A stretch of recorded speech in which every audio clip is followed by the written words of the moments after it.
Fingerprints has to do with it's a mode of identification.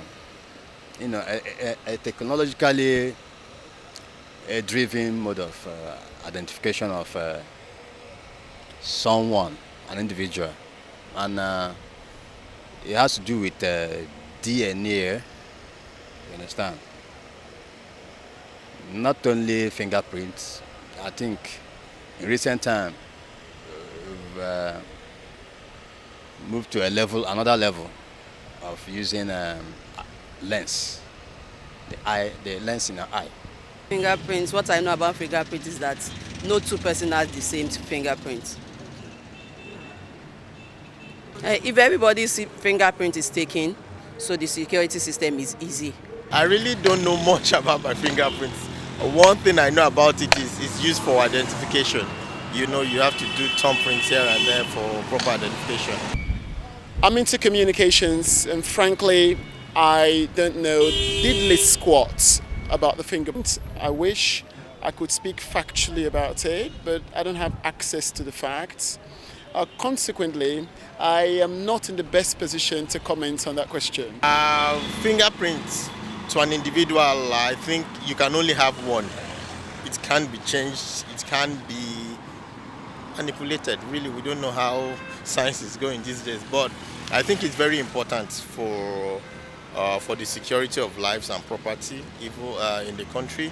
And there are also other means which we can use apart from thumbprint, but I think it's also one of the ways we can secure lives and properties. So the essence of using my fingerprints during the confirmation of the VVN is for the security of my own account, so that nobody can tamper with it. It shows that I'm the original owner of that account. So anything that transpires in that account will definitely be referred back to me. That, okay, I'll be accountable for it. In the medical sector, DNA, through DNA they can decipher, some sort of hereditary medical conditions. And then in the security sector, DNA, because no two fingerprints are the same. Every human being is assigned one particular DNA coding on the fingerprint. Understand? So anywhere in the world, that one's fingerprint is just unique.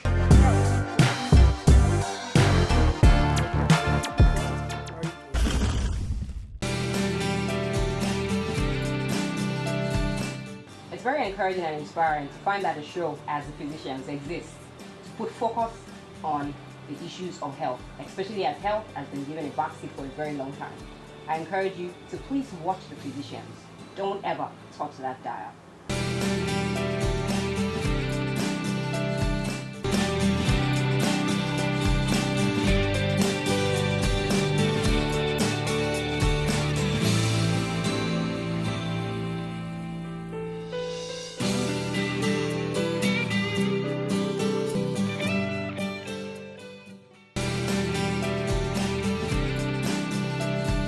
If you're just joining us, we're actually having fun here with the fingerprint expert. You can't have it more unless you actually tune to the physicians. Welcome back. He just told us something very interesting. He told us about the koala bear actually having the same fingerprint pattern as a human. The only animal that actually has such is actually an interesting information.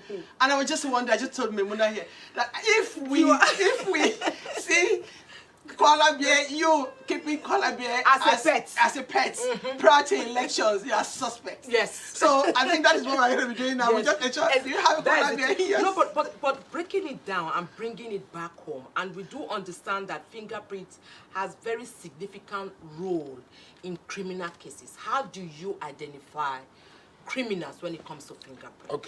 Okay, I'll take that question. It's very simple. The first thing is the essence of fingerprint is comparison. Okay. There must be fingerprint to compare with or to the other one in contrast or comparison. Okay. If there's only one fingerprint in existence and there's none for comparison, the essence of your science is zero. Oh. That's why the first thing you maintain is a database. Sometimes in my office there, we have fingerprints of those who were convicted of adulterating palm oil in 1962 and fined £1 2 shillings. Because there's no legal backing, I could have said, since 1962, what's this one's doing? Now, let's say this is a crime scene. Yes. A crime scene, or as a matter of what you choose to call it, scene of crime, whichever one you choose. Now, the moment you get there are objects that are meant to be touched. Okay. Now we lift those objects and develop the fingerprints on them. Those fingerprints that are not visible are called latent. Okay. The ones that are visible might be the ones the person, either the victim or the perpetrator, has dipped his hands in indelible liquid, e.g. blood. Okay. Now if it gets there, on the wall, on any object, that is very nice. For the DNA man, there's something in the blood. For the fingerprint man, if the blood is too much, you won't get anything. Really? Wow, so like a pool of blood, nothing. You won't get nothing from It's only like stains. It's stains, lower ink volume. Fine. All that liquid just leaves finger impression. We call it finger impression, we don't call it fingerprint. Fingerprint. So that's the difference. Because it's full of noise. Okay. And in communication, what is noise? Anything that stops you from decoding. You've got a very interesting job. Yes, honestly. And you know, I'm actually laughing because people like you, Mr. Ade will say, your attention actually should be like 100%. When you have a case in front of you, you don't no distractions at all. They're the best cases. The cases that are very hard to solve are the best cases. Really? Oh wow! Yes, it challenges you. To think. It wakes you up around 2 a.m. and say, "Let me go and read that statement again. Okay. Let me visit that crime scene again." So when you get comparison, there must be a database. Okay. There was a system we call the Henry system. That was the first, most comprehensive system, and all these AFIS system developed were from that Henry system. Is the basis for all the computerized system. So most of us want to be grounded in Henry first before we move to automated. No, but Mr. Deus, as it is right now, is there any particular interesting case you may want to share with us, share with the viewers, that was quite challenging, that woke you up, and then at the end you were able to resolve or get something? That you even had you even had to counsel someone? Yes. Let's say this. Let's just take it like there are numerous cases like that. Let us say this may not be the very right forum. So without mentioning names. No, not names. We don't just want name. Just give us, and then you had to counsel. So no problem would have come to your office. Because Mr. Ade will say, counsel me. What do I do? Counsel me. I need help. Don't mention it. Just tell us something in 1 minute. It's like there are many like that. Just one. And I remember when I was holding, we used one as example. Yes, please. The person came for a police character certificate. Okay. He wanted to emigrate to US. That's some years back. I had to use it as an example when I was a resource lecturer in the Nigerian Army Intelligence Corps. Okay. Later on, just a perfunctory cross-checking. You know there's intentional fingerprinting. Yeah. That's the one we do at Alago. When you do this, you obtain the person's fingerprint. You obtain the person's fingerprint, then you take it to the database to cross-check. Yeah. And before you can say this is that person's fingerprint, the Nigerian legal system says 16 similarities. 16 similarities. Anything short of that is not Yes, significant. in the US they take 8. Okay. France takes 12. Why is our own 16 now? Our own is 16 so you don't because get to the we fact. want to be absolutely sure that there is no way the person, and you know what? US that uses 8 or something, there have been mismatches. Okay. So you're saying what we call match is that it is this person. In Nigeria here we call it identical. Okay. In other countries they call it match. Match. We don't deal with similarities. We deal with identical. That this person's fingerprint is the one we found at the crime scene. Before you can convince a judicial officer about that, you have to prepare his chart, show him with arrows that look, this bifurcation is here, it's also here. at the same place. There is a focal point, including the delta and the core. The delta is where the ridges divide to form a pattern. The core is there. It's so sad that This is so interesting. It's interesting, and the time is not just there. enough. Miss, I know if we give it 24 hours, it's not enough. Exactly. There's so much. We want to learn from you. Yes. And of course, our viewers. Well, it's my pleasure to. it's actually nice having you, and maybe in the course of the program of course, next in the time, future, we'll definitely bring still you back.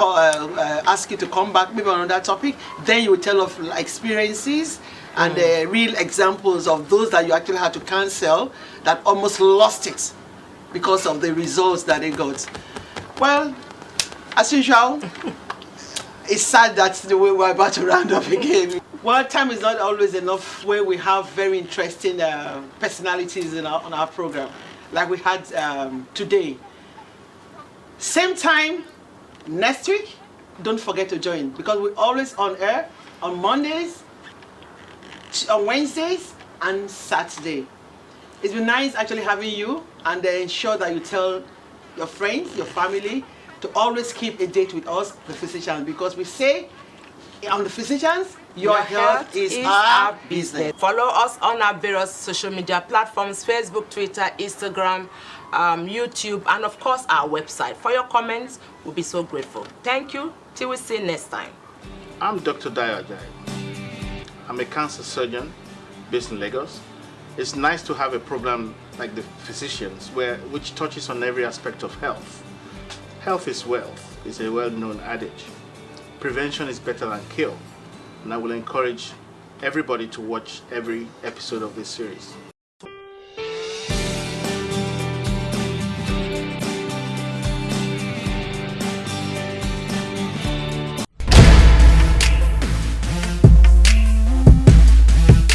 Intelligence is fluid, and there are quite a number of factors that have to do with intelligence, of which, you know, diet is one. In everything, the bigger the better. Somebody is dying. This is health. Somebody is going to die. So I don't want to believe that when it comes to health, if we say health finance, it's different. It's different. Yeah. Okay, right now, because some people feel the bigger the head, the more the brain and more intelligent you are. Does it really apply?